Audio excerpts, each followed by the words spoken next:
everyone, and welcome to Fathoms Deep, a Black Sails podcast from Common Room Radio. I'm Liz Stevens. I'm Daphne Olive, and for our second appearance, we have Lukas Ettlin here, cinematographer and Black Sails director and producer, right? You have also are now a producer as well? That's correct, yes. Thank you. It's great to be here again.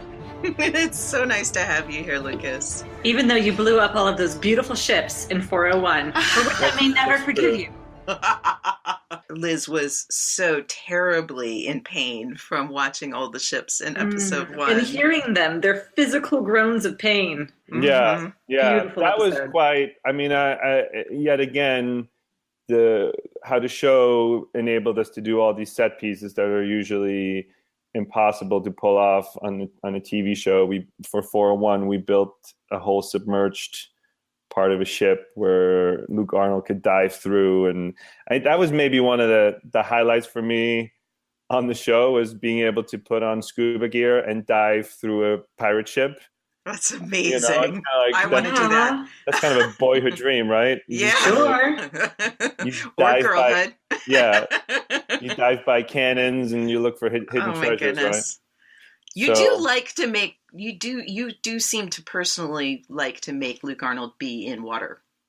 I know, every time I see him now, I still feel there's some residual. I hate that guy. I can't believe what you put me through. Right. Just to remind everyone, Lukas also directed the Storm episode. So yes. Also directed, famously directed in our world, but just for listeners who didn't hear our original interview with Lukas, first of all, go listen to that because it's so much fun. And also, Storm episode. But yeah, Luke Arnold was amazing in 401. He just he's such a great physical actor, and we've noticed that in back to season 1 where there was a storm scene in 106, I think it was, where they're at night braving the storm. Right. Yeah. On the walrus, and they did a lot of sort of camera action where it tilted one way and the other, but the ship didn't move. And Luke is such a good physical actor where he could sort of slide from one side to the other and catch himself and do that all just propelled by his own body. And wow. so Wow, really? Yeah. It seemed like it was actually happening. It was like gimbling, but that was all the camera and Luke. So wow, that's very impressive. It was one of those things where we always knew Luke could pull anything off. Yep. And he sure did. Pretty much. It's one of those things where, as a director, you're kind of like, okay, so how long can we make a sequence where he doesn't have air? And then you sort of go back from there, right? And you just sort of and he kept saying, I can hold my air. The scary thing is, will the air come to me when I need it, right? Yeah, right. So we had safety divers and we made sure we didn't push it too far. But, that opening shot of 401 is, it sort of, he appears in a distance and then we get closer and closer and then wrap around him. I mean, the shot takes forever. We did cheat it a little bit. There's right in the beginning, he had air that was kind of fed to him hidden from behind camera. But at some point when you get closer, we had to get rid of it. Otherwise you would have to replace his face which is, not doable. So, so he was without air for a good 30 seconds while struggling. So that's rough. Yes, that heartbeat that they inserted. I was going to say, real. how much was that? That was his real heartbeat. How much of that with the heartbeat and the ladder being or reminiscent of an umbilical cord was in the writing, and how much of it was in the direction, and how much of that was collaborative? There was definitely this imagery of, finding him in this fetal position in the beginning that was very much in the writing. And John and I talked quite a bit about how we visually want to get into this. And the tricky part was we wanted this very striking image in the beginning, but then it also had to, as we get closer, it had to be real as well. And you had to feel like, okay, he's actually getting pulled down. And so there's this kind of fine line of transitioning from quite a a serene, beautiful image of this sort of fetus with the umbilical cord sort of just hanging midair or mid-water, and then as you come in, you see somebody's actually fighting for his life. So, and make that all feel seamless. So we shot it a couple of times and really nailed it. Are we going to say? Because you really nailed it. Thank you. Yeah. No, it's a great opening. It's amazing. Yeah, it was gorgeous.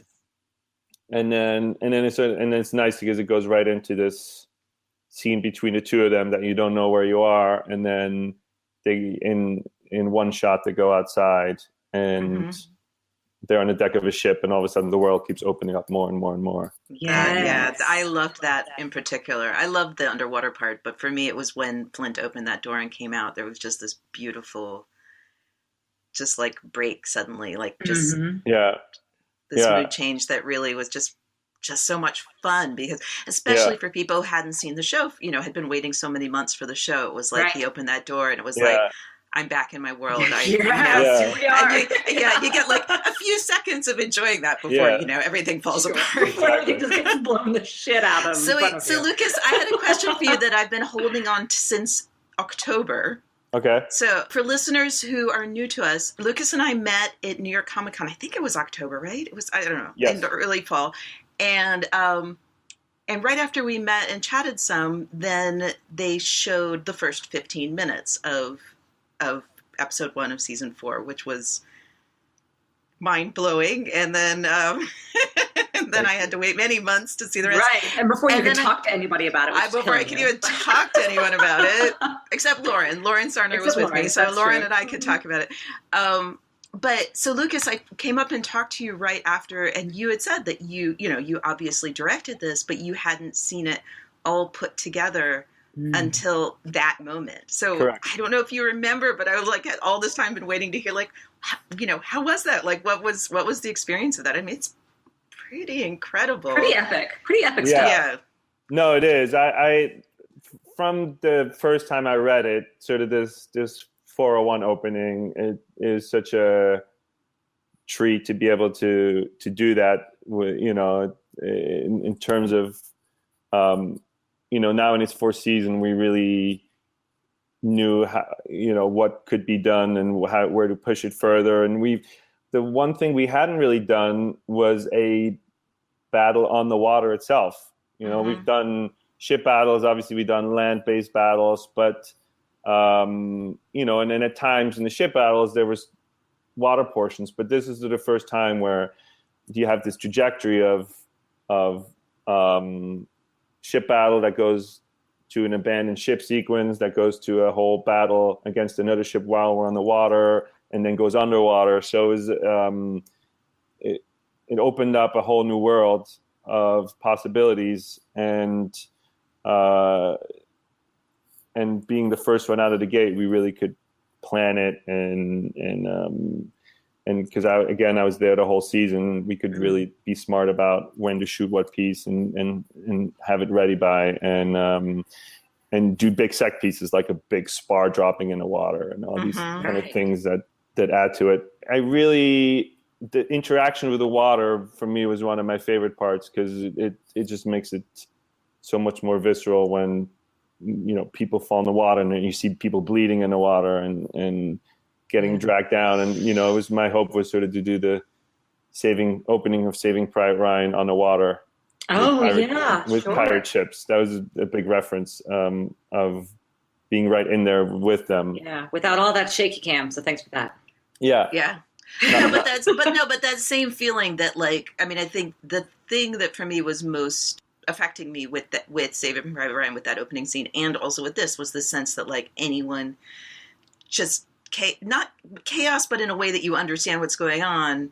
But this idea that, like, anyone could die at any second, like, just that really, like, that everyone is in jeopardy, and you don't have any warning. It's just like suddenly you're dead. Now you're dead. Yeah. No, that's the hope for the show in general, right?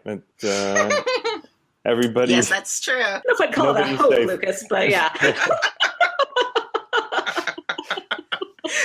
their hope. That's right. our pain and their hope. Cruel, cruel masters. I know. I'm not even sure why I like any of you all anymore. Oh, I know why. But and we really, we figured out how to use our set pieces to the best of what we had available. Was that British sloop that comes around. It was actually driving behind the tank, attacking. So it was, it appears to be in the water, but we were kind of crafty, and it was on wheels, and it was just driving behind the tank, just in the Very right. smart. Yeah. Oh my goodness. So, but those are the fun things to figure out on a show like this, where you just, like, how do you? At that point, you really are playing pirates. I like that. Yeah. And let's try to make it as real as possible. There's a lot of these things that are, where I resisted the idea that things had to become CG whenever possible. Yes, thank you. Yeah, and we had some great stunts. I mean, the guy, when Silver gets shot off from the ladder into the water, and there's some really amazing collaborations between the stunt team and the visual effects guys, and just there's almost no trickery in there. That was all real. So yeah, it was a really fun sequence. And then, equally, I love the drama that follows it. There's some, the Flint and Billy confrontation. There's a lot of great drama in the episode. Oh my goodness. Well, yeah, the Silver and Maddie scene. Yeah. Really spectacular. Oh, yes. I was so glad that we got that so quick, too, because I was afraid they were going to make us wait several episodes before we got that. Yep. No, and it was so beautifully done because, like in many things in Black Sails, it was bittersweet because he was missing at the time. Yeah. Yes, that is true. And I just rewatched the opening. This morning to prepare for now, and I was just like, I know. I mean, one, you always know that Silver's going to be fine because he has to survive. Right. I've now watched 7 episodes of this season. I know he's fine, and I still when that ladder falls down into the water, like, I'm still freaking out. I'm just not sure how you did that, Lucas, but it totally worked. Well, it's funny because in my other episode in 7, it was the opposite. It's like Maddie is presumed dead. In 7, it's revealed that she's alive. So it was kind of interesting to like have the yin and the yang. It's sort of one episode, Silver thinks Maddie is dead, and then the other way around. She held it together way better than he did, I'd like to point out. She's a queen. Wow. Yes. That is so true. She believes in the war more than him. Well, yes. I think that's been made clear already.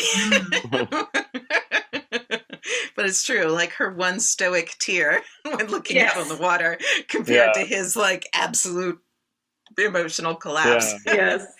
Yeah, I like that moment when we're over her onto the water. Yes, it was gorgeous. It really was. The flashback. Yeah. Mm-hmm. And Gavin, our DP, lit that scene beautifully when they're together. It's such a lush scene. Haunting. Lush is a great word for it. Yes, I like that better. Yes, a very lush scene.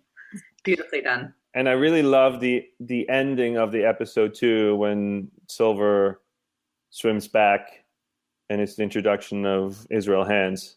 Oh my goodness!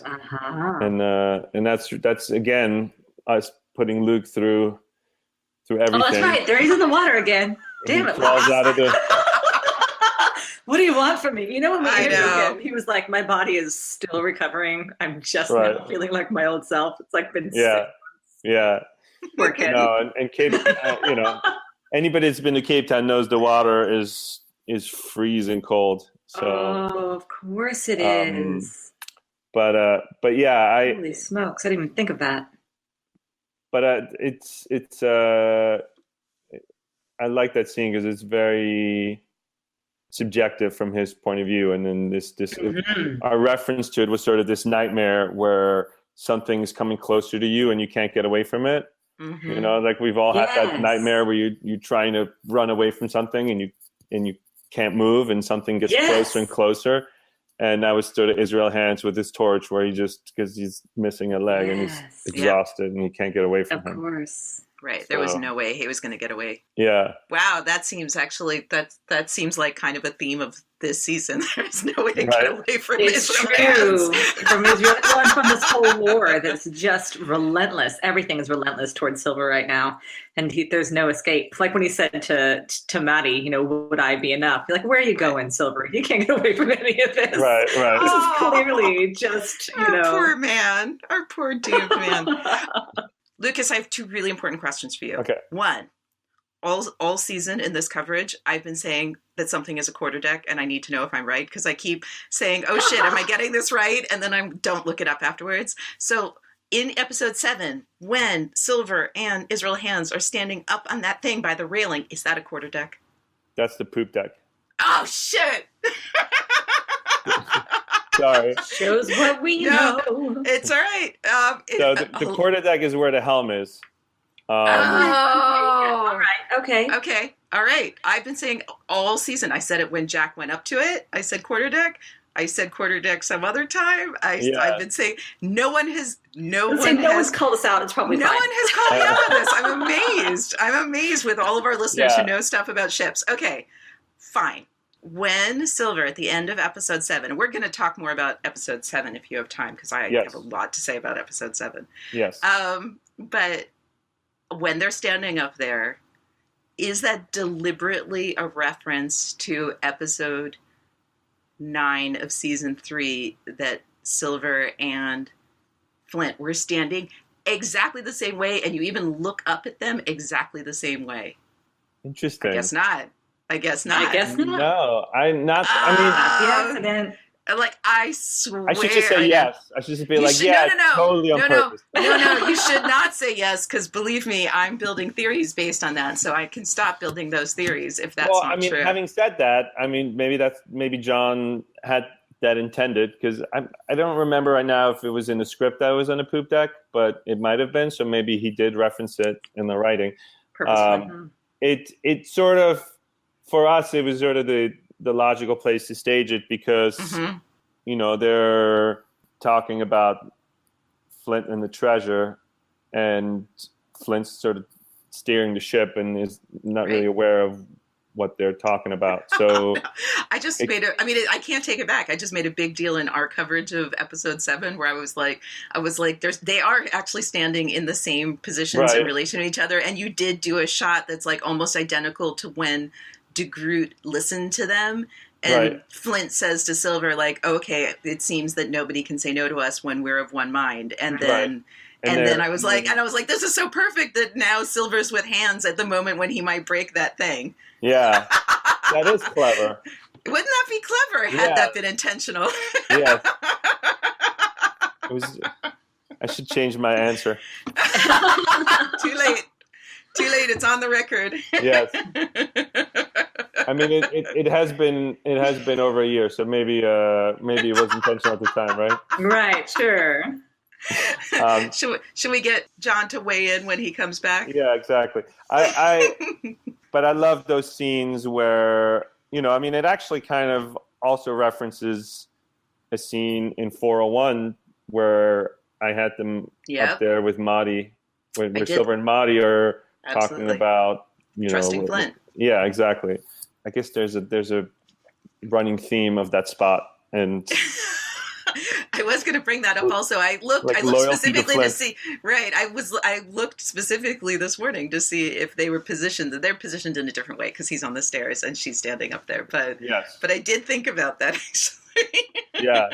Well, it's interesting. It's sort of like there's sort of there's only so many places people can have a private conversation on the ship, and in 306, I guess it was it when Flint and Vane are sailing away from Teach's Island. Right. And where are they standing? They're not standing there. At the back of the poop deck at the stern lantern. Okay. And I was really trying to figure out, okay, well, they're driving away from a place. They're talking about a place they're sailing away from. Would it be interesting to put them in that spot? But and then you sort of have a new perspective of the ship, because I think it was used. There's a nice wide shot that shows the depth of the whole deck and people sailing, and they're kind of off by themselves. But yeah, it sort of try to push the boundaries of where in a ship something can happen, and what you can tie in terms of, you know, I always thought it'd be nice to be next to one of those stern lanterns because they're so impressive. There's these big lanterns. But of course, then sound hates me because, you know, there's this gas flame that's it's right next to the actor's head, right? And so it's like I can relate as a person who edits sound now. Yeah, so my bad. Yeah, exactly. Seemed like a good idea.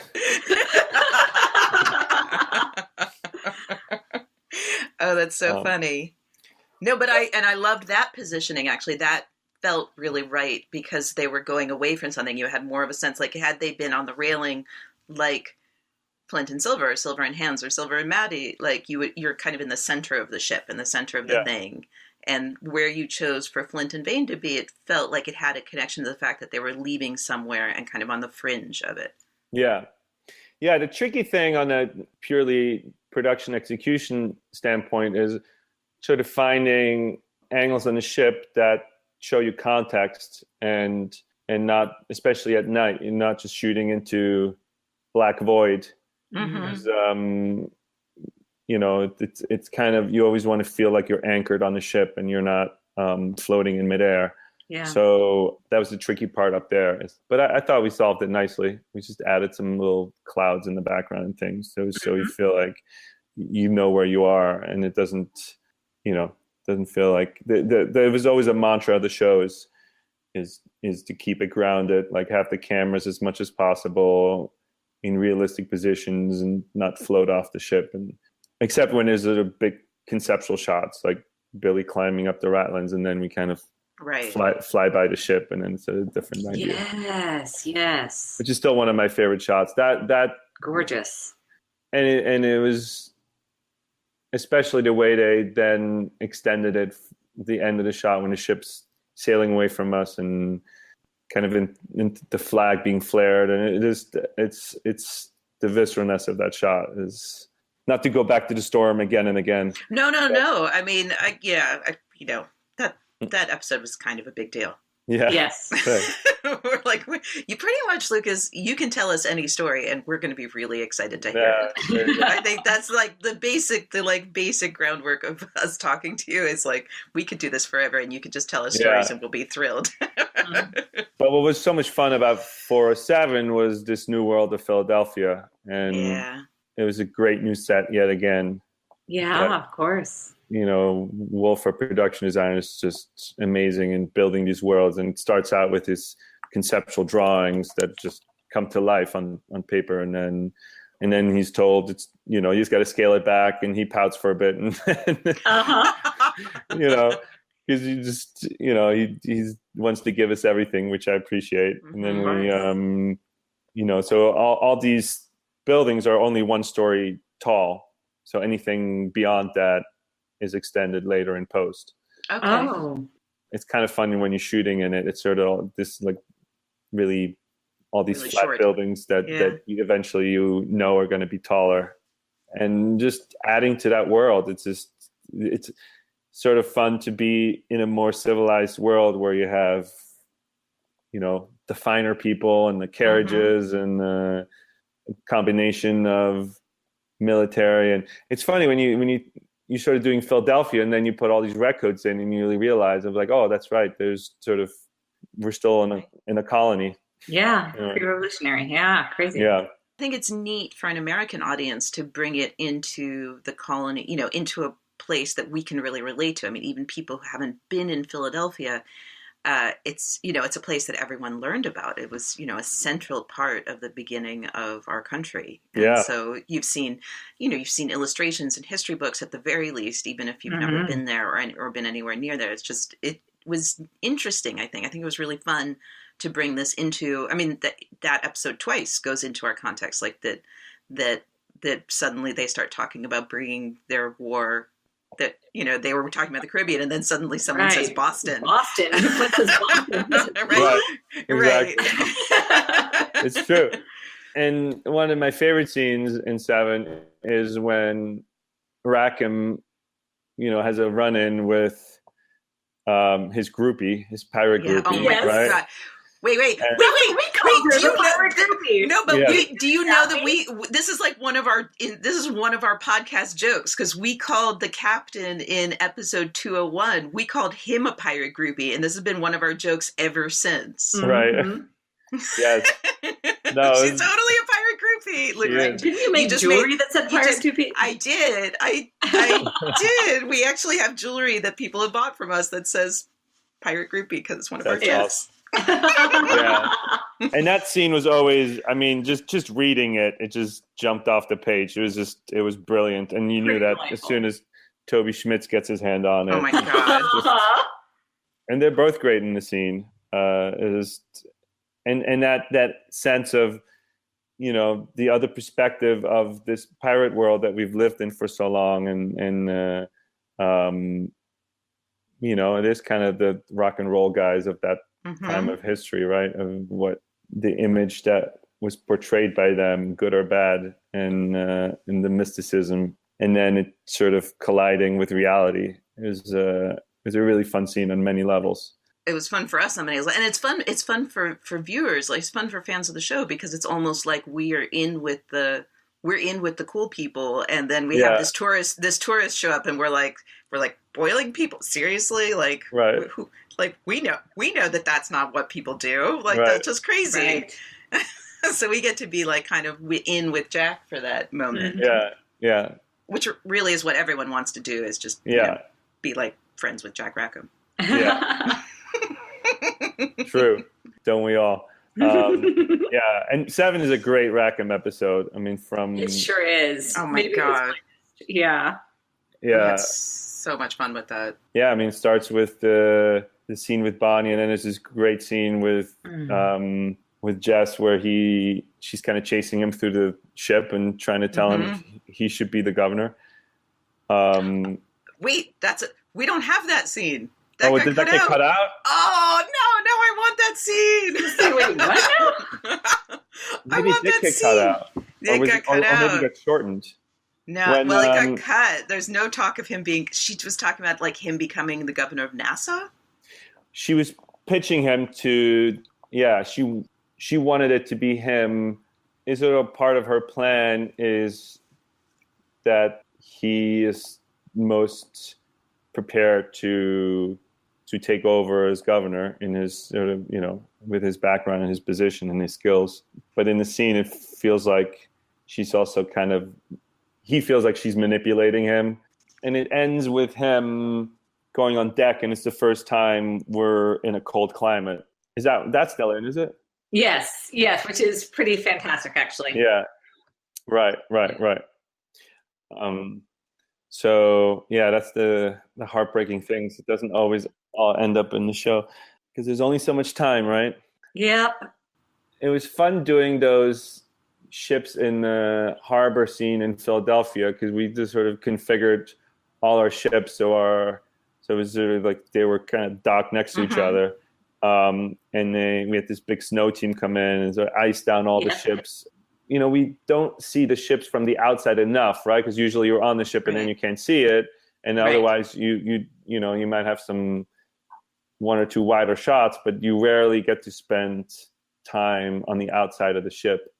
And it's nice to play several dialogue scenes sort of because our ship is the little one and you have these massive other colonial ships that they're next to that are getting loaded. And I just love that, creating that world and using our real set pieces to do so.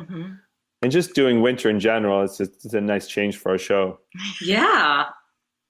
And I guess it was like 100 degrees out. You guys were shooting that, right? I think by the time we did 7, it probably wasn't as bad, but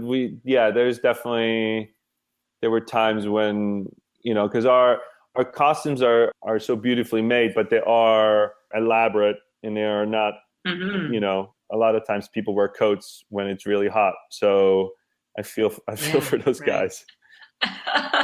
No kidding. You got leather coats in 100-degree heat. Right. That's a big part of their life I guess, the whole show. It just, I guess it stands out for us when they're pretending to be cold when they're actually so hot. Yeah. Yeah. Good acting. Yeah. Yep. Gorgeously done. As it so often is. Okay, we have to talk about Grandma Guthrie. We must talk about. Yes. Okay, first of all, that's so cool that you got to work with Harriet Walter. She's great. She's amazing. Oh, I don't even know what I want to say. I'm already freaked out in our episode. Basically, she's great. Everything is great. No, I had very specific thematic things to say, but I don't know if I actually. Yeah, I don't know. Now that I said this, I'm not sure what I actually want to talk to Lukas about it. Here, Lukas, do you have any good stories for us? Yeah, she brings a lot of personality to the part, and it's kind of, it's already a really fun part because she's the mover and shaker behind the scenes. She definitely gave the character a quirky side that really played well, and it's fun to have sort of a character that's at the top of the food chain, right? And can kind of get away with whatever she wants. So we had a fun time toning her. And one of the beautiful things about the show is we got rehearsal time, so we kind of went in there and played around with it and got feedback from John and Dan and Robert, and she was, it's nice when an actress like her shows up and just tries to take it all in and figure out where, how she can add to it, but also just trying to catch up because we've been doing it for so long, and she just of course had a long flight, lands in Cape Town, and just kind of like, okay, what is this all about? What are we doing here? Yeah, how does one insert themselves into the dynamic that is Jack and Max? Right, no kidding. Yes. Just like that, it turns out. Yeah. Just like that. Yep. And I love that speech he has about drowning the cat. Yeah. Oh my goodness. It's quite a long scene, but it just goes like it never feels long. I mean, that's when I watch it. It's so she just pulls you in. It's she's such a storyteller, and the dynamic of the scene is interesting. It's like one of my favorite sort of funny moment in the episode is when Jack is trying so hard to impress her, and he sort of tries to go off on a tangent, and she interrupts him, and he's like, "Oh yeah, no, whatever you were saying," and then no, and he does it so well. I think I said in our episode that is possibly my favorite, and I'm like crazy for Jack Rackham, and even Toby made fun of me when we interviewed him. He made fun of me for saying that everything Jack does is my favorite thing. Yeah, right. And yet, I think that is actually my favorite Jack Rackham moment. Like just how terribly uncomfortable he is when she interrupts him. And then he just is like a toddler who's just like, oh shit, I just totally did the wrong thing. And like, I didn't know what to do with his hands even. He's just like, his whole body is just like, oh, I just did the wrong thing. And and I loved it. I don't think I said that in our episode. I loved it because the only other time we've really seen him do that to that extent is with Teach. So I just love that it's like kind of feels like a comparison between Grandma Guthrie and Teach, which makes a lot of sense to me. Just people who are just like in charge of everyone and just are so like centered in their being in charge thing. Like they're just their self-confidence. Yeah. I mean, that whole world in that library is great because it's just the space in itself to begin with is, at the time it was just sort of oddities and different, not a library like we think of it nowadays, right? There's just different weird things from around the world that it's sort of a place of knowledge in an interesting way, right? And a place of power. And that back room had quite a cool vibe of these sort of tycoons that Rackham then has to try to make his pitch in the most awful setting possible because he thinks he's going to get a private audience, right? And he's sort of, it's kind of his worst nightmare. Like the guys that he most disdains because they rejected him. Yes. And he gets to experience that all over again in this moment. And a lot of these pirates had backstories of lives in England or wherever they're from around that society. And Jack's backstory is so great in the carriage scene when you kind of hear what happened to him. And don't say anything about Silver. We don't know Silver's yet. No. Nothing is. We're waiting. Yes. We heard we're getting it. Yes. No, I mean, you're in for a treat. Yeah, I don't know if you knew this, but the Guthries actually, they're a couple in real life. So that was Harriet's husband playing. I did not know that. I love that. No, Grandpa Guthrie. Oh my God. Okay. I had no idea. So is this like a basic policy of the production to like just keep, family unity? Trying to keep families together. Right. Like the Stevens. Like Tom and Laura, like just so many people. That's right. Yeah. I don't know how that one came about, but it was, they're both really good stage actors. So, it was great to have him. Mm-hmm. Of course. And he has this great stoic quality.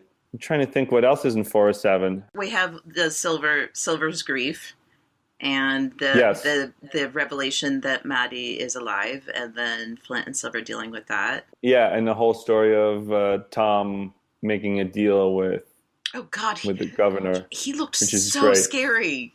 What did you all do to him?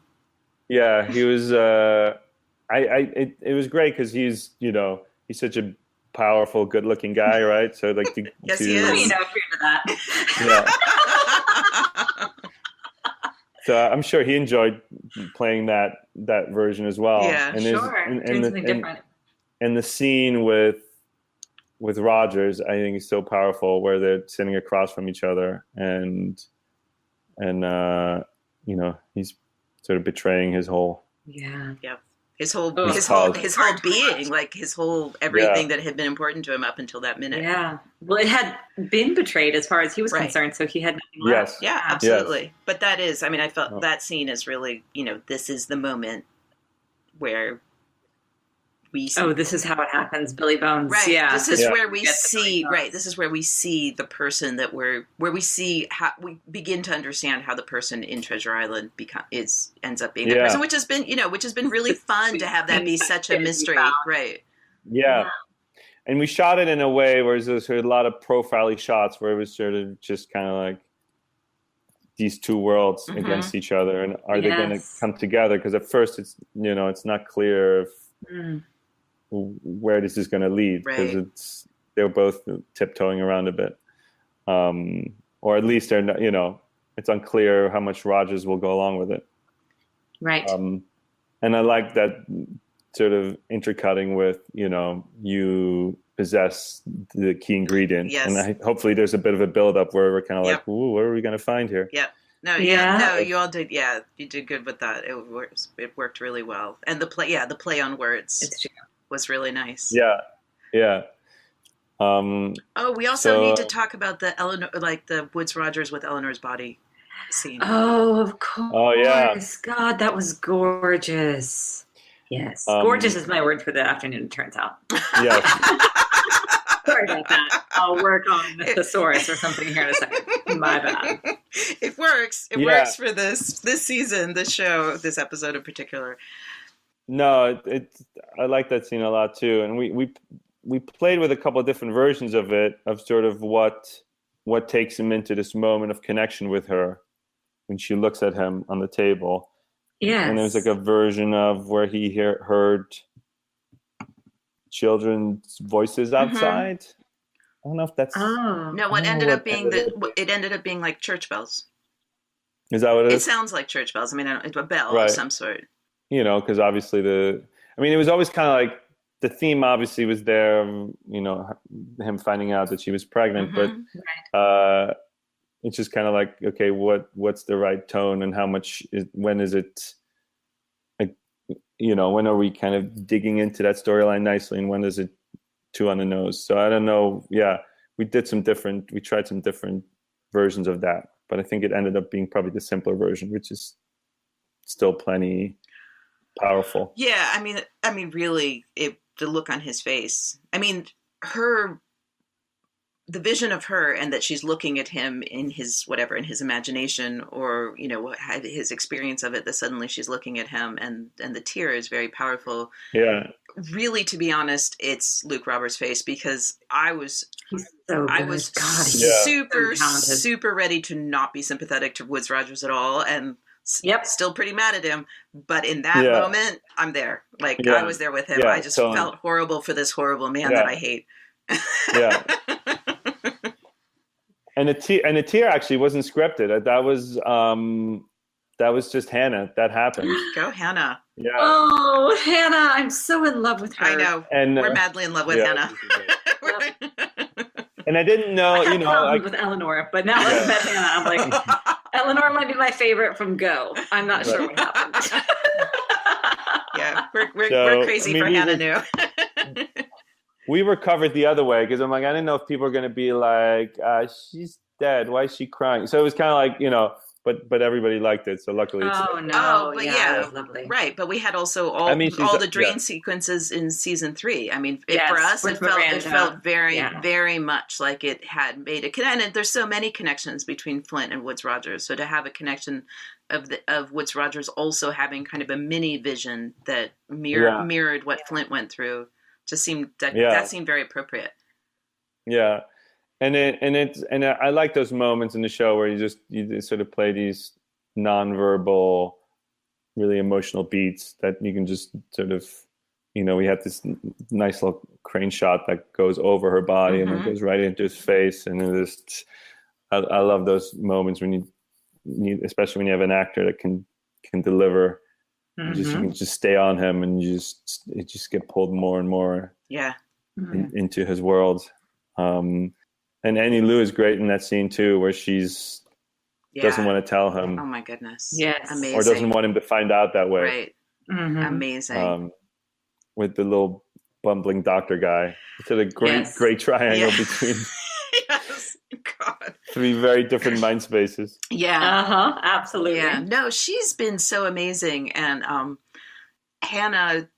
Liz, what didn't get to be part of this conversation, Hannah told me about a bunch of scenes that the two of that Eleanor and Mrs. Hudson had together that did get cut. And I just feel like she has managed with, just really not very much screen time at all to be such a powerful presence in this story.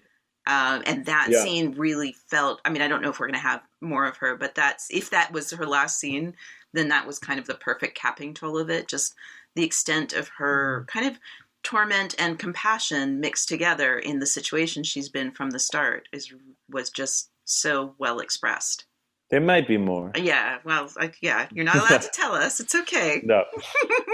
We have a few more weeks. We have a few more weeks to enjoy Black Sails, and we don't want to know anything.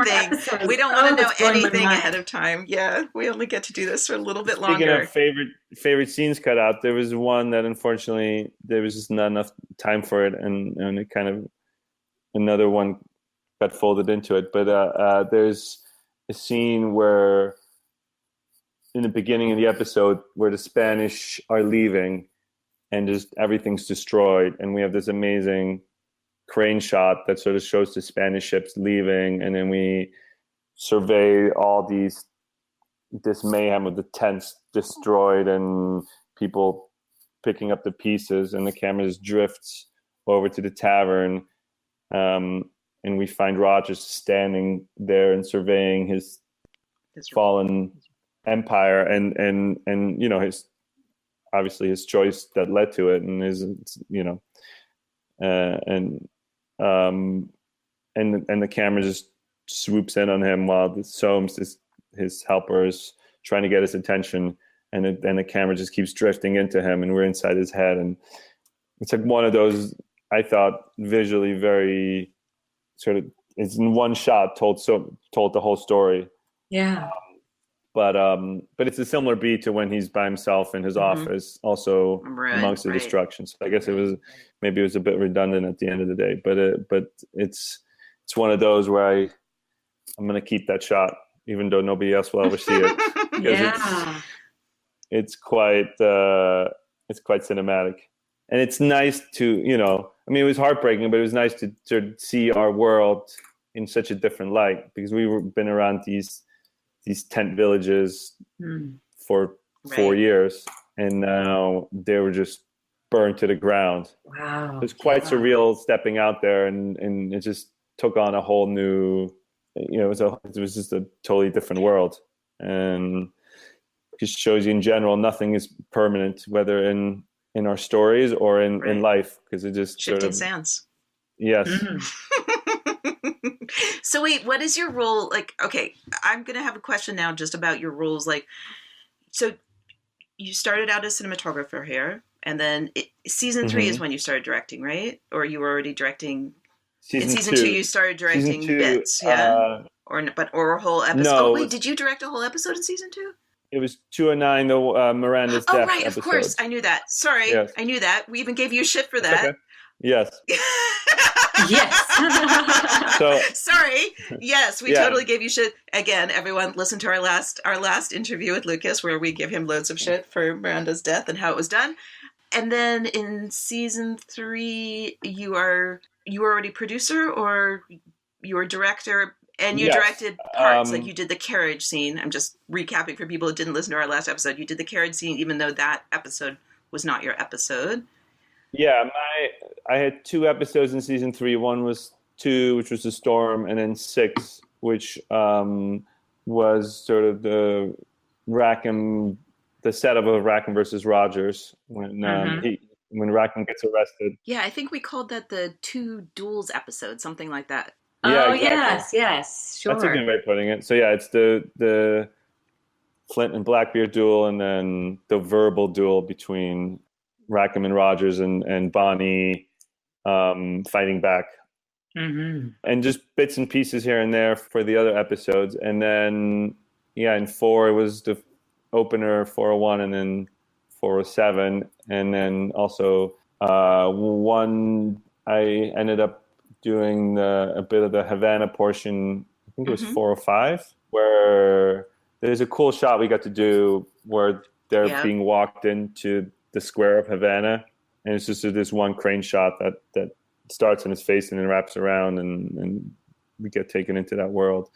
And funny story about that is my parents were visiting, and my mom's a big fan of the show, and sort of last minute I said, "Mom, do you want to be in the show?" And she's like, "Yes, absolutely." So we made her a nun. Oh, dream. My God, I love that.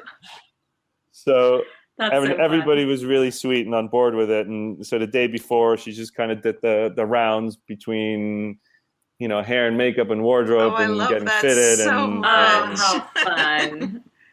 And that's such that's really a great way to experience the show, because you're seeing all these departments and and all the seamstresses and there's quite a lot going on in that shot between all the different people on horses, and as usual we have goats. So many goats in this show. Monks and so you kind of have to look for her to find her, but she kept coming to me afterwards, and she's just kind of like, I don't know if these guys, this one nun, she never walks on cue, and then we're too late, and then we collide with this horse, and then this goat's in the way. I love this. I'm like, Mom, it's going to be fine. But she's like, I don't know if this is going to be usable, because clearly we were not, and she didn't understand it was a oneer, so there was really no continuity. But she's like, last take, we ended up over here, and now we're there. And a director's mother. Yeah. And she even got her own trailer, which oh my gosh, the production was really sweet. That is sweet. It was probably the first extra in the history of television that had a big trailer. Oh, I love this so much. This is very sweet. Yeah. That's the best. Yeah, it was fun. It happened like that with a lot of people, where you had Toby Stevens' children who were in the show, right? They played. We didn't know that. Yeah, they play Annie Lou's character's kids. Oh, sure. Okay. Well, that's appropriate. Yeah. And then we had our AD's kids were in the show. It's fun to kind of incorporate all these people, and everybody has a little something to take from it. I didn't do a cameo. Yeah, why not? Did I? No. Why not, Lucas? Yeah. Good question. You'd make a good pirate. I didn't want to go through the makeup. I was going to say the rigmarole of hair and makeup and costuming and fitting. And... Yeah. See, but it would have been fun for us because we know what you look like. Yeah, to do a little Hitchcock moment. Exactly. Yep. Yeah, I think it's especially 401 is like another one of those episodes that sort of encompasses what the show has been able to do. Yes, from absolutely. From the height of the drama to the action set piece. Actually, it's like the little moments that I really enjoy. Like the first time we reveal Hannah and we're down in the catacombs when they're waiting. Yes. And you have these just little moments of the women stitching and waiting for the war to end, and it's kind of nice to contrast all these worlds. Absolutely. Oh wait, so you were in charge of embroidery? You were a director in charge of embroidery. We have the designed all of it. You do because we have the tie-in between Eleanor embroidering in episode 1 and her grandmother embroidering in episode 7. Yeah, we talked about that, about how her grandmother has learned how to embody that quiet in the background, but actually running everything. Yes, as Eleanor was trying to learn it on her own. That's fascinating. Yes. That's it, Lucas. We're going to call you director in charge of all embroidery. Yes, exactly. Not an essentially pirate parasols. I know that's true, Lucas. Wait a minute. We keep declaring you. I know. I'm sorry, Lucas. We keep declaring you in charge. Here you do like the giant ship, like massive scenes. Also blew up everything and did the storm episode. You know, and we keep declaring you in charge of these really girly things. I do it all. That's right. You are so well-rounded. Yes, exactly.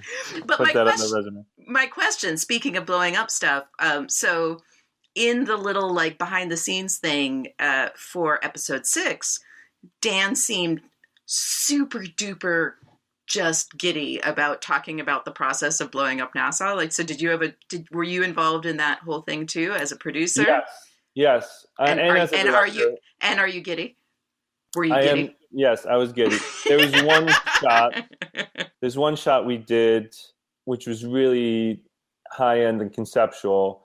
A camera that sort of starts high in a crane and follows all these bombs coming in and people running away from the beach and all these explosions, and then it follows somebody in one take into the tavern, and then there's all these explosions in the tavern as the camera just keeps on going.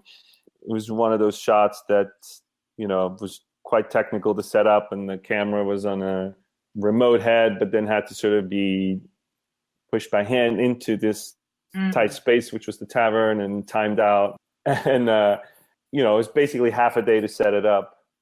And just as it always has to happen, right? Like after all this time, we started rolling, and there was halfway through the shot, all of a sudden the camera stopped rolling. And it was like one of those things where your heart drops, right? Because you just because you've been blowing stuff up. Yeah. Right. And you just sort of and luckily the AC reacted really quick and rolled again, but there was like a piece we were missing, and it was just like this moment of stunned silence after we cut. I was just like how does this happen? It reminds me of when we interviewed John and lost all of his audio, and Daphne just sat there yelling "fuck" into the microphone for like, pretty much. I don't even know how many minutes. I got it back. A day later, I got it back. Yeah. So, but then, you know, the silver lining was that actually the piece that we were missing was right before a wipe of one of the columns, so we could just do the first part again, and then stitch the two together. But actually, I think maybe that didn't end up in the cut either. I don't think it did. Sorry, like I keep referencing all these. No. It's the stories are fun. I was thinking, I was like, I don't think that. I feel kind of bad that you all worked so hard, and I don't think that ended up in there. I'm sure John is going to be like, thanks a lot. I just want to see more of the future project. Yes. Yeah. More. Well, maybe we can release the outtakes at some point. Maybe we can get some behind the scenes extras. We're not DVDs. I have any behind the scenes extras. Breaking Our Hearts. I want all of the extra cutted, the deleted scenes. I actually think that shot. Part of that shot is there is a shot, right? There is a cool shot where you see someone running towards you. Dan talks about it, right? In that not in the behind. Possibly. I don't know. Maybe the beginning of the shot is right. used. There is a scene where you see someone running away from basically into town from the water with stuff blowing up. So that might have been part of it. I think that was an additional camera that ran for that same shot, but it was sort of just a detail piece. But now, sorry, it's been a while. Now that I remember that shot, I think it didn't end up being in the final version. But but I think I saw the clip you referred to when Dan talks about the sort of the cute. He's not he's not like freaking out, but he's very low key giddy. Like he just seems, you could just tell from the way he's talking about it. It's just like, oh man, he had fun that day. Yeah. Or that many days, however many days it was that you all shot all that blowing up. Yeah. No, and Steve Boehm was one of our longtime directors ever since season 2. That was his episode, and he's, all his work on 406 is just phenomenal. It's one of my favorite episodes, and that I'm sure you talked with him about Hannah doing pretty much everything in that fight, and it's so visceral. Yes, yeah, we talked to Hannah about that. Yeah, that scene is phenomenal. Yes, yes, it was. Yeah. So it's so much fun to see the other directors do, pushing the boundaries and do this amazing work. Mark Jobs did 4, and that fight scene below decks between Rackham's crew and Roger's crew, that kind of crazy oneer. Yeah. Where and that was one of our main stunt coordinators, sort of our second in charge stunt coordinator, Daryl, who he played Milton, right? He played Milton. He's the big guy. He's the guy that gets killed. Okay. Is it Carver, maybe? Carver? There's right. The first pirate that gets killed. Yeah. It's sort of the one that gets the mallet on his hand, and I think it is. I think it is Carver. I think the first one that Jack chose to get to fight. Yeah, and it's I think it mostly is all one shot. How when he's fighting the really big guy. Yeah. But you're quite in there, and it doesn't feel, they were quite clever in how they did it with the mallet had some blood on it. So when it gets hit, his hand looks like it's getting crushed, and it's just, It's hard for us. We're trying to unremember that scene. It's so rough to watch. It's like, ooh, done for a little while, y'all. You all wore us out emotionally quite a bit. Yes. We needed a little Jack Rackham in episode 7. We really needed it. 7 really helped us out. It's true. Yeah. Allowed everybody to kind of take a breath before, I'm sure, we just get our asses handed back to us for the next 3 episodes. Pretty much. But now I'm prepared. I had Grandma Guthrie and Jack Rackham, so I'm good to go. Yeah. Mm-hmm. Yeah. It was fun seeing Rackham walk through Philadelphia freezing, wasn't it? Yes. It really was. It was glorious. It was so funny too. Yeah. It's fucking cold out here. Yeah. Right. I feel you, Jack. I do. See, we got to walk around New York with Toby Schmitz in the freezing cold, so I feel like we got a little preview of that. Oh. He didn't even mention a thing about it. What a pro. Did you see his play? We did. Oh, I'm jealous. Yeah, you should be. It was You beautiful. have a few days. No, wait, is it done? Or there's a few days left? Or is it done? It might be done already. I think it might be a few more days, yeah. All right. I was going to say, LA to New York, though. That's just hop on a plane. Yeah. Sure. There you go. That makes everything sound so easy. Hey, this man did the Storm episode and blew up Nassau. So, seriously, big deal. Exactly. After that, anything's easy. Right. It was actually funny. I was one of our producers sent me this clip. There was the Cape Town big bicycle race was supposed to be today. Mm-hmm. There's the biggest amateur bicycle race, and our line producer and Chris Symes and one of our creative producers, Nina Jack, and I, the three of us raced it last year. Mm-hmm. Oh, that's so cool. 112K over the whole Cape. But today they had to cancel it because of 100K winds. It was just, that's I saw something on Twitter about that, hilariously, because I guess I follow lots of Black salespeople, so I end up seeing random stuff about South Africa. and I saw these clips where people literally were holding onto their bikes, and the bikes were just fluttering in the wind. It was oh my god, it was that crazy. And the first thing I thought was jet engines from sure. Like that's sort of the amount of wind we generated for our set. Yeah, it was somehow everything comes back to the storm episode, doesn't it? Yes, for us too. Yes, as well it should. It all comes back to jet engines at some point. Pretty much. I feel like there's a lot of stuff in episode 1 that we didn't talk about. That episode was so dense. I mean, for us, you have caught us exactly when our minds are very involved in episode 7, and the fear of the next 3 episodes. We just recorded on that a couple nights ago. But yeah, I mean, episode 1 it's kind of amazing. Like, I feel like it might be the densest episode in the whole run of Black Sails. Like, I just feel like we got so much. And like you said, that you have this opening scene that's just phenomenal. I mean, was that for you like a bigger deal than the storm episode? Or, I mean, it's hard for us to gauge, but they both are just so epic. And so it felt like showing us stuff we've never really seen before, certainly not in television, but even really rivaling what you would see in a movie. Yes. Well, it was interesting to sort of like, first you're trying to set up, where do we leave off and what are the stakes and what, so you're trying to, in a short period of time, kind of tell that story of, where are we at with Flint, Monty, and Silver, and where are we at strategically, and we've just won the big battle in 310, and then like, what's the next step, and you're trying to get all that across without making it feel like exposition. Mm-hmm. And then sort of play that surprise beat that, Rogers was actually waiting for them, and then track what all these ships are doing throughout that whole opening, and do it within sort of the visual effects budget, because you can't just cut wide every single scene and show that. So, and we did quite a lot of cool previses of like, okay, how do we show these ships sailing into Nassau in a dynamic way? Because at the end of the day, they don't move that fast, right? So it's kind of trying to make that dramatic and but reveal enough geography.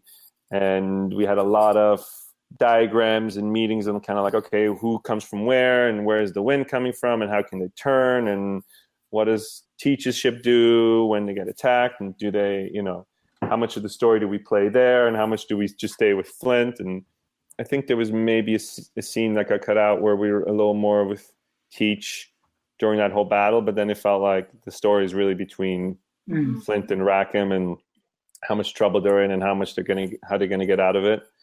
But yeah, it gets tricky with everybody's eye lines and who's where, and what are the ships doing, and now this is turned, so now it's over there. And so and of course these things don't exist in a real environment, right? Mm-hmm. So you're on the fort, and and a lot of times we have to sort of keep extending our sets for these new elements, where you're like, okay, now we need to be in this part of the fort and see out to this part of the sea, and now we need to sort of add to this set piece, and just try to connect them as much as possible. One nice connecting bit is when Hannah gets brought out at the end of that catacomb scene. The guy with the torch sort of escorts her, and we sort of had this nice little connecting piece where we're in the hallways, and then we come out, and all of a sudden we're out in the courtyard. Mm-hmm. And sort of so you feel like these sets are all tied together, and you get the geography of where you were and where you're going.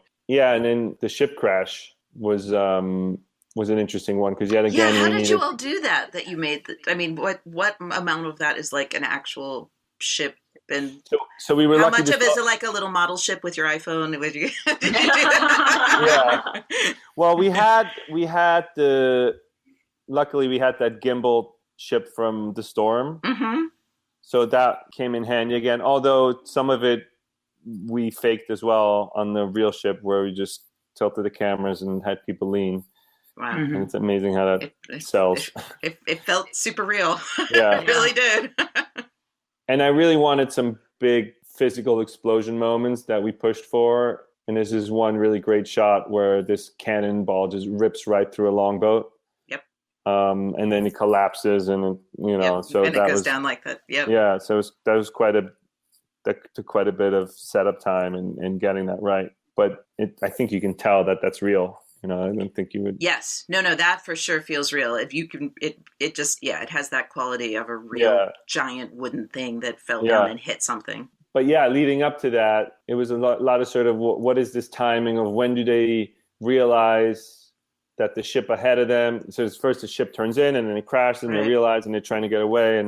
But we also had to figure out how they could land in a way that then we could rearrange that for real on our set pieces, because we kind of perfectly used our two ships next and inside the tank to do the big abandoning ship sequence. And there's this one nice shot that sort of cranes when they're leaving the ship, where you see the other ship in the background, and that's all real.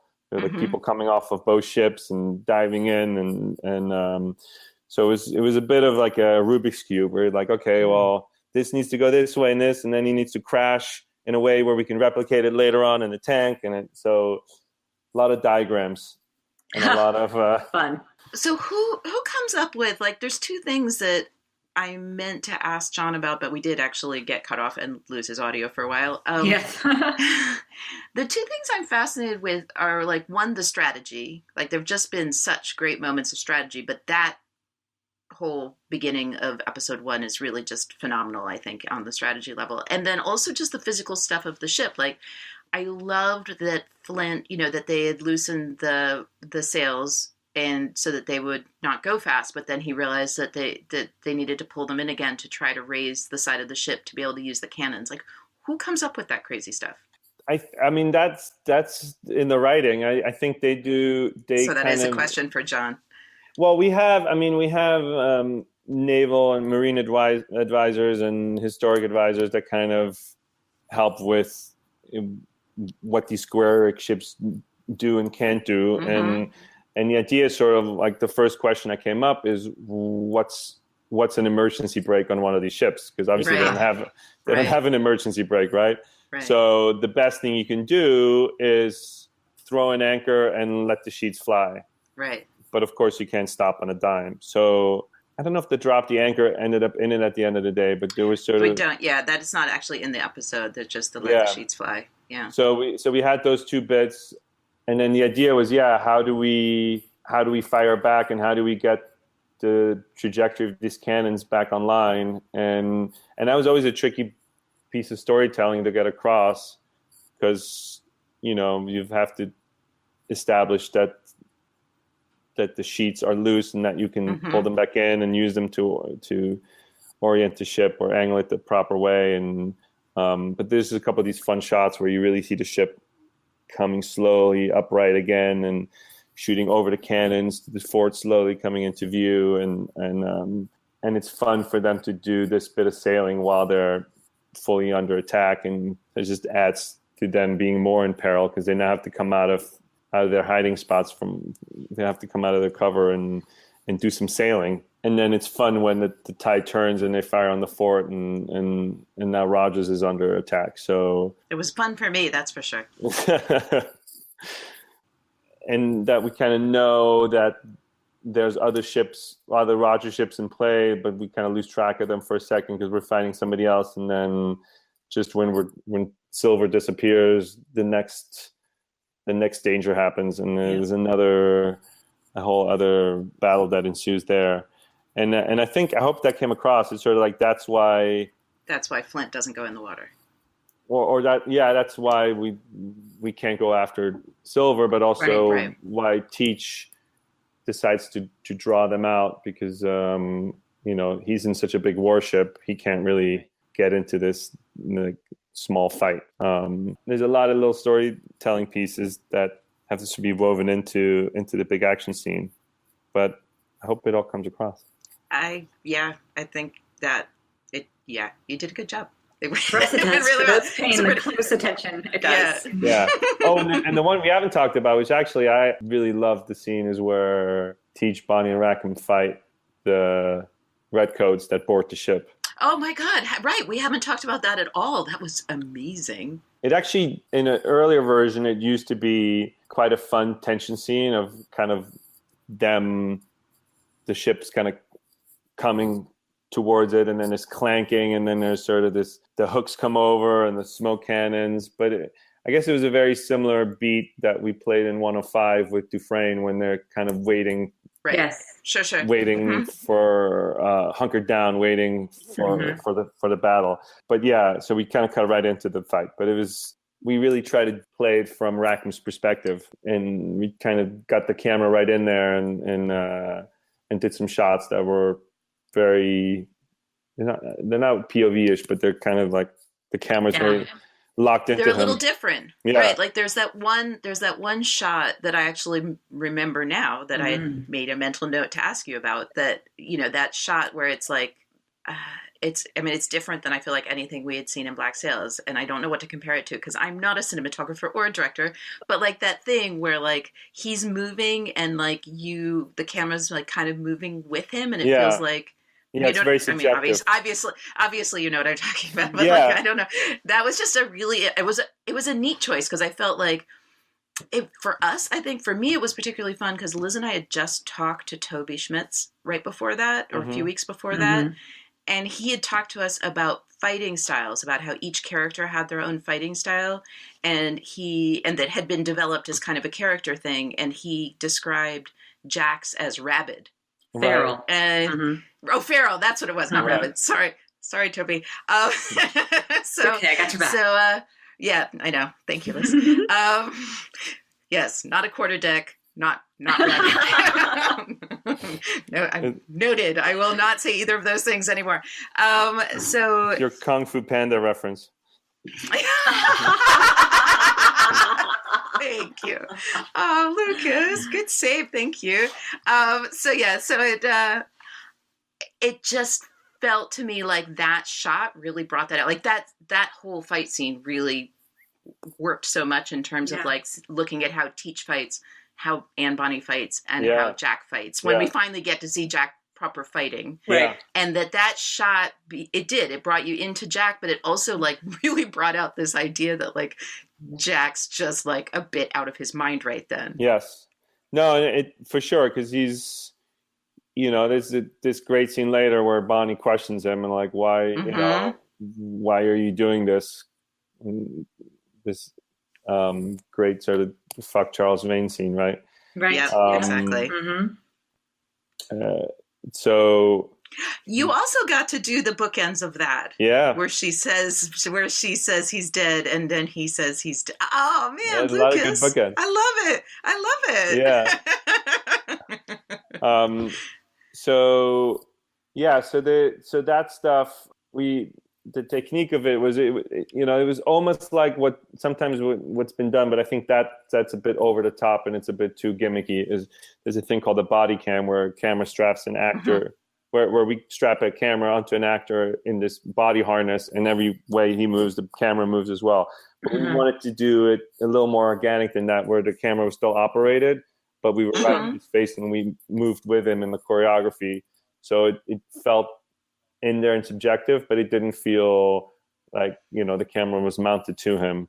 Sure. And also he still needed to swing a sword. And it really did a good job of kind of expressing his desperation in the moment. Yeah, because he's, and I think you constantly feel like he might not make it out of it. There's certainly. So, I love how messy it gets towards the end. The guy's attacking him, and he's just barely staying alive by just keeping the guy off of him. So yeah, that was my big sort of inspiration for it was we did a scene again, 105, the Dufresne scene, where Dufresne's also not a natural fighter by nature. So he's there's this great scene where he's in a fight for the first time and blood splatters on him, and he's we remember. We remember. So it was always kind of it's gross. Yeah. And I was the DP on that episode, but Mark Munden's great director, who was on our first season. He spearheaded that one, and I kind of always wanted to pay homage a little bit to that scene and sure, do our own very subjective fight sequence. And also kind of tag what, see everything from his perspective. So he sees like En Bonnie is fighting, and then you see Teach sort of being the larger than life character that he is, right? The big nonchalant cowboy. Yeah, and it was kind of fun to have this idea again of, since they're being pursued by 3 different ships, that they could come from all sides. So it was just they're kind of getting swarmed, but of course they prevail. And I like the end of it. Toby's so good when he's finally kills the guy and throws him off of him and has his moment with Bonnie. Yes. Yeah, those two. I know. It was. I'm not going to give it away, but it's nice to see what happens with them. Oh, yeah. Oh, I'm interesting. Okay. Nice. Nice is not a word I expected. I'm so afraid. Yeah. Yes, kiss on the lips is beautiful and terrifying to me, but you just said nice, so who knows? But nice, I don't know, nice from the guy who also is really into how Dufresne, chewed someone's neck. Exactly. So keep that in mind. It's like consider the source. Yeah, we know who we're dealing with. You all are a bunch of really nice people who are just, kind of terrifying sickos at the same time. Well, by now you saw what happens with Teach, so it's sort of everything. Yep, all bets are off. You all aren't nice people anymore. I got to do the underwater portion of that where shit, you did not. Oh God. And, Lucas, and we liked you. Yeah. Man. Okay, tell it. Okay, actually, it might actually make it better for me if you tell me a little bit how y'all did that, because maybe it will turn it into like theater and not just like me actually feeling like a guy's getting scraped by barnacles. Yeah, barnacles. Keel hauling's like the worst thing ever. Yeah. Like, Liz is landlocked. I live by the sea. I have a dock that gets barnacles on it. Just like one swipe of your toe on a barnacle and that ruins your week. Yeah. No, it's like, it's kind of, it might be the worst way to die. Yeah. I'm just not sure if it's so horrible to think about. So getting shredded slowly. By barnacles. Yeah. They're vicious creatures. While underwater where you can't breathe. Jeez. Yeah. Yep. Okay. Tell us. Can you tell us stuff about how y'all shot that? Well, so we built the set piece that could be lowered into the tank. So we had a proper hull. For that portion, of course, we used the stuntman. Ray did all the above deck portion and with all the crazy prosthetic and did an amazing job with that. It was just, and it's kind of like it. I think what I like about it's not overly milked. You just see it just enough through all the rags. It's not, it's just gruesome enough. It's gruesome enough. Yeah. Pretty gruesome. But yeah, the underwater portion, the hard thing is it's the guy who's doing it. He's tied up, right? So we did sort of this high angle shot of him landing in the water where he's just getting released off a drop line, and then underwater. The tricky thing is to get him to actually be buoyant enough where he constantly scrapes up against the ship, right?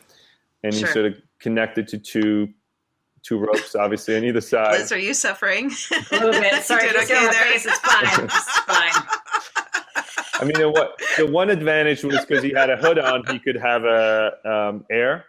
Oh, of course. Sure. See? Don't you feel better now, Liz? Yeah. You feel much better, right? No. But having said that, it's also misleading because then you're like, yeah, he's got air, he's fine, just like, let's do our thing. And eventually it's like, I think we should bring him back up. I'm like, oh yeah, you're right. Okay, let's bring him back up. Yeah, it was just all about sort of showing the 3 different stages. I think that was John did that nicely conceptually of like wanting every time he goes under to really see it from a different point of view. Yes. And very super nicely. Thank you, everyone. We're still a tiny bit bitter. Yeah. Just a tiny bit.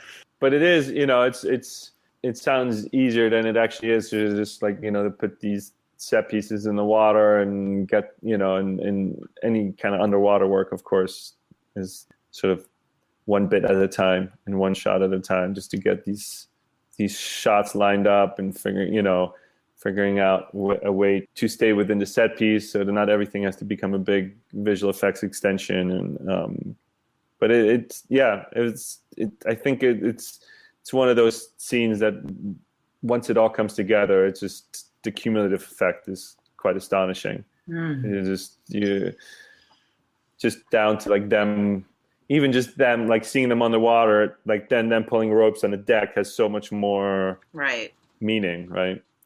That director, Roel Reine, he's really a great visual director. So he had these great moments. I love that shot he did when we're on Rogers's hands, just sort of like giving the signal to get started. Yes.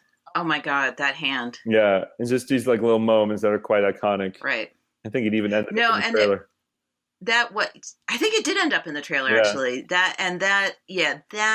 That whole series. I mean, we needed, especially Liz and I, who in the podcast were really quite loving Woodes Rogers in season 3, we kept saying, oh, we're supposed to hate him because he's against our pirates, but we really love him. Yeah. And it was just that whole sequence, as difficult as it was, and how my heart is still broken because I miss Teach, something crazy. Yeah. But I mean, it's funny. To be honest, Liz and listeners, I'm feeling a little better because I know where the story's been going, and like the story couldn't continue where it was if Teach was still here. Like it just, as sad as it makes me, Teach needed to die at that point in the story for the story to be where it is now. Yeah. So I'm coming to terms. But the beautiful thing was how the progression of watching, as difficult as the keelholing was, the progression of watching Rogers, and we needed that. We needed to get this very harsh lesson in who Rogers really is. And it was done beautifully, and especially in those subtle things, like the way just that kind of like that thing with the hand is just, it was so forceful and nonchalant at the same time, which is something in episode 1 that you directed that we already, like, I kept talking about that, is that you see Flint like so desperately trying to save his people, and the contrast of seeing Rogers on the fort just so stoic and relaxed about this carnage that he's reaping. Yeah, I mean, it's interesting to go back and forth between the different perspectives when in the Groot ear cutting scene, which is, I'm sure, another one that. Although I did make a big deal of that. I was like, I kept saying to Liz, like, this guy who's just sitting there, just like watching that shit happen, he is not a good guy. No, we know now. We know he is not a good guy. But it's interesting seeing it through his perspective, because he's a British soldier, and he in 310 he saw all of his men die and getting ambushed. It's, right. There's the flip side of war. Sure. So we actually, they were kind to you on that one, because we had some gruesome things of the ear coming off. So that didn't end up all in the cut. It was more suggested, but we had a prosthetic ear that could be sliced right off. Wow. So you're welcome. We spared you that one. Thanks, Lucas. And I guess we do need to be happy for anything we were spared in season 4. That's quite a nice moment, and I like that shot. That's this low angle shot, the flary shot of just Berenger, right? Berenger's his name. Berenger just telling this whole story of what the other side of, that they're actually there's victims on both sides. Yeah, absolutely. Yep. And then the trials, right? That was right. That was also in episode 1. Sort of, at least there's just so much stuff in episode 1. The setting up of it, yeah. They're getting ushered back into the tavern, and they have the nice little scene on the balcony where they're talking about, who's got the burden. Wow. And that final scene with Rogers and Eleanor, it's fantastic. Yeah, where it kind of all sort of plants the seeds of the whole Philadelphia adventure. Mm-hmm. Right. Well, and it also, I mean, watching it today, I hadn't really gone back to the beginning of season 4 and watched it kind of with the amount of knowledge that I have up until now, which is just episode 7. But watching Eleanor and Woodes Rogers have that conversation is a million times more poignant. It was a great scene to begin with, but it has more layers now of emotion now that you know that she died because of his arrogance, basically. Yeah. Because he wasn't doing exactly the thing she asked him to do in that scene, which is to respect her and have her be part, you know, not to protect her against herself, which is essentially what he continued to do in, you know. Yeah, well, that's well put. I like that analogy or analysis. Well, thank you. Yeah. This is what I do. Yeah. That's what she does. Yeah. Well done. But it's I like that, and John and the whole writing staff does it so beautifully, where they put it in historic context that's quite interesting and unexpected. Mm-hmm. You know, that you don't think that his biggest obstacle is the creditors back at home. Absolutely. Which is, you know, a real reality of that situation is that they had to raise money to do these kind of big expeditions, and at some point it came back to succeeding in that way or not. It's right. And I think that's something I just actually was explaining that to my husband, that I think maybe some people don't understand, because in this day and age, like if a government sent a governor, that would all be on, you know, that would just be on England's dime, basically. And the idea that he himself raised money to do this thing, that it wasn't a governmental funded expedition the way we would have something now be a war, and that there was this private aspect to it, that he actually had to have raised money himself in order to do this thing representing England, but it actually was him. And so I thought you all brought that out really well. And Roger's life in general was quite hit and miss. You know, he had some successes, but a lot of failures, and some were quite colossal. And no spoilers. He needed a win. Liz hasn't read his history either. It's true. Yeah, I'm a pirate history virgin. I'm just watching the show. No, I mean, again, no, and it's beautiful that you all haven't stuck so severely to the history, because that would make it way too predictable. I mean, we already have the fact that I'm assuming, I mean, our friend Alistair brought in the idea that maybe a Treasure Island character could die, because it was Alistair, right, who like brought up the Dread Pirate Roberts factor. Oh yes, absolutely, that they could pass on the name of Long John Silver, for sure. Right. That's interesting. Yeah. Right. So yeah. Okay. And now officially debunked. I say nothing. Yeah, but you did already. I know. Stop talking. Lucas, thank you so much for coming back and talking to us again. It is really just one of our favorite things. It was so much fun to get all of these great stories, and we love it. So thank you. Yeah, thanks for having me. Thanks so much, Lucas. We appreciate it. Great talking to you again. Take care. Bye.